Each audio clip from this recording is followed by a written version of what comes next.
We're here at Road America for the Mama Spring Rally 2025. And behind me, I've got the refresh 2025 Mitsubishi Outlander. This is Moonstone Gray. Let's take a quick look around it while I give you the numbers. You get a 2.5 liter four-cylinder in this with 181 horsepower and 181 torque. Now that doesn't seem like a lot, so we're gonna have to test that out on the road to see if we think it really is enough. It has all-wheel drive with an 8-speed CVT. You get a 0 to 60 in 8.5 seconds. Not the greatest, but it's okay. And a top speed of 120 miles per hour. Towing with this is gonna come in at 2,000 pounds max. And your fuel efficiency, that's where this kind of shines. You get 24 in the city, 30 on the highway, and 26 miles per gallon average. All right, let's take a look at the cargo space. This is a 3-row SUV, even though it doesn't seem very big. You get 11 cubic feet of space right back here. Got a little cubby hole right here. You drop these 3rd-row seats down, which does not have enough room. Little kids at the most back here. Maybe you might not even get them in there. There's not much leg room there. We drop these seats down, and that then will give you 31 cubic feet of space, which is a pretty good, decent amount of space. I really like that. And then if you drop that 2nd row, and you can do that with these handles right here, that's gonna give you up to 64 cubic feet of space. Plenty of room in here. Now let's check out the interior. This thing is really, really nice. You got brown leather with the black plastic. This is the first North American Yamaha system in any vehicle, and it sounds amazing. Looks like you got about a 12-inch digital driver's display here. Looks really good. This is a really nice infotainment screen up here, and it works very, very quickly. Very impressed with that. That is really nice. Don't have time to go through all of that. We got buttons here for your stereo, and you have a button for your camera, which you have a bird's eye view up above there, and then your rear view camera. And you can switch that. So there is the side camera there. There's a full look, and then back to the end. All right, we'll go down here, and you do have climate control buttons down here. I like that they've got all buttons. You do have heated and ventilated seats in this trim. You get 2 USB-Cs down here. You got a 12-volt plug right there and a wireless phone charger here. You come on back, and here is the gear shifter. Pretty simple. You just press the button in on the side and pull it back. So we've got Eco, Normal, Tarmac, Gravel, Snow, and Mud. Wow, that's a lot of choices for this vehicle. All right, you'll come back, and you do have the 2 cup holders here. You got electronic parking brake here and auto hold. You've got a center console right here, lifts up, and a decent amount of space. You do have another USB-C plug inside there. It is about just over wrist depth, but it's very workable. This is all nice quilted leather. I like how this is kind of diamond patterned, and this is all soft here. This is a little harder up here, but it's still a softer material. It's not hard plastic. You've got the glove box down here, which is a decent size. Got a lot of stuff in it. Here's the steering wheel. Looks like you have driver assist functions on this side, and on the left side, you have all your stereo and menu controls right here. In that menu, that dial will change the menu in the center there. All right, let's hop in the back and see how much space is back there.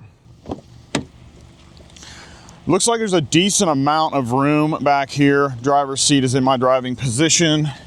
As we get in, you can definitely see plenty of space right here for my knees, probably a good 3 to 4 inches. Looks nice. Back here you got your vents, and then underneath that you do have heated seats back here and your own climate control.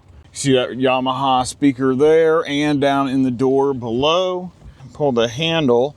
Okay, so you got to pull that handle and then pull from the top to get it to come down. And there you have a couple cup holders there in the center. Now let's hear about the pricing on this refreshed Mitsubishi Outlander.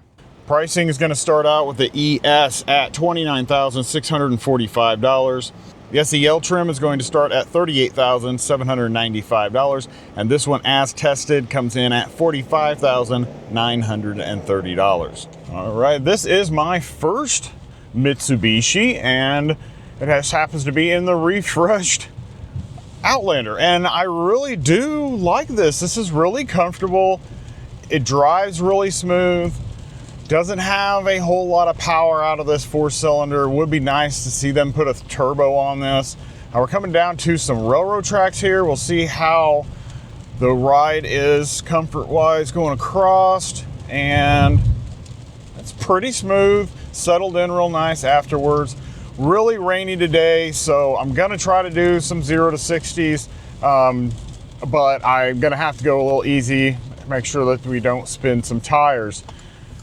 All right, brakes feel really good. All right, we'll come out here, we'll go down to the bottom here by this little bridge, and that's where we'll launch because that's pretty straight. All right, are you guys ready for this? See if we probably break some tires loose, but we'll see. We got all-wheel drive going on here.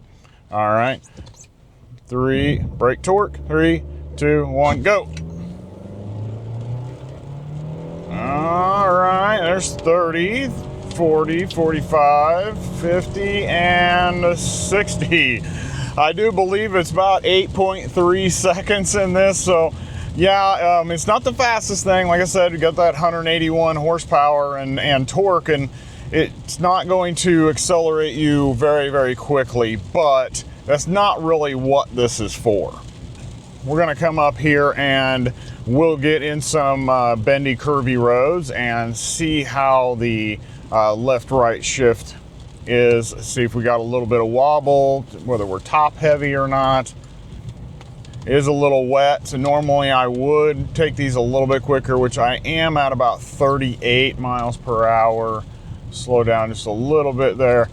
It doesn't feel like there's an extreme amount of body roll, so I think the suspension is balanced pretty well. I feel more like I'm just shifting side to side, which is good.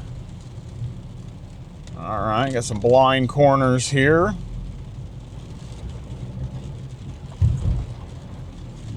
All right. This would be really fun if this was a dry pavement day. We'd really be able to whip around down in here. Even with this all-wheel drive, it's still doing really well and holding on. I mean, I'm going about 40 miles an hour right now, and this is supposed to be 25 through here, so it's doing a great job of sticking to the road. Not a lot of body lean, like I had mentioned. So yeah, I really am impressed with this. I think this would be a very, very good option for a family, and I feel comfortable in here. And I could see myself driving this every day. Like I said earlier, the sound system in here is a first for North America with the Yamaha stereo system. If this is something that you've been looking at, I don't think you'll be disappointed in it. It looks good, it rides good, the interior is super nice in here, and it sounds fantastic. All right, guys, you guys know what to do. Hit the like button if you like it, and you guys have a blessed day.